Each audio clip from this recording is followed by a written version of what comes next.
మీ పర్యవేక్షణ లేనప్పుడు మీ పాలక మండలి ఎందుకు పాలక మండలి ఎందుకోసం ఉంటుంది? వచ్చే భక్తులకు ఎవరికి ఇబ్బంది కలగకుండా పాలక మండలి, ఆ పాలక మండలికి చేతగాలప్పుడు ప్రభుత్వం ఆధీనం తీసుకున్నామని ఏంది స్వామి భక్తులు ఎందుకోసం వస్తారు?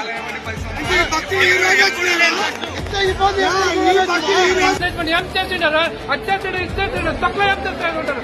పిల్లలకు పాలేదు ఏం లేదు, పక్క నుంచి వెయిట్ చేస్తూనే ఉంటారు. మంత్రి వస్తున్నాను ఎంతమంది నాగం చేస్తున్నాం. ఇప్పుడు దర్శనం లేదు, టికెట్ పెట్టుకొని ఎక్కడి నుంచో ఏడాది నుంచి వచ్చినాము హైదరాబాద్ వెళ్ళి. చిన్న చిన్న పిల్లలు పడిపోయినాము. మీకు దయచేసి పేపర్ పడుతుంది రాకుండా ఒక్క పిల్ల కూడా అడుగు పెట్టేస్తున్నారు. ఇక్కడ పోలీసు వాళ్ళు తుప్ప కొట్టి మమ్మల్ని చంపేస్తున్నారు. కనీసం బయట వచ్చి చూడండి. పిల్లలు తెలుసు కదా,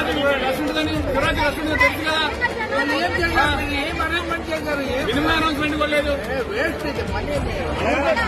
అట్లా కాదు, వచ్చి 2 గంటలు వెళ్ళొస్తున్నారు. వాలంటీర్స్ పెట్టారు, వాలంటీర్స్ ఏం చేస్తారు?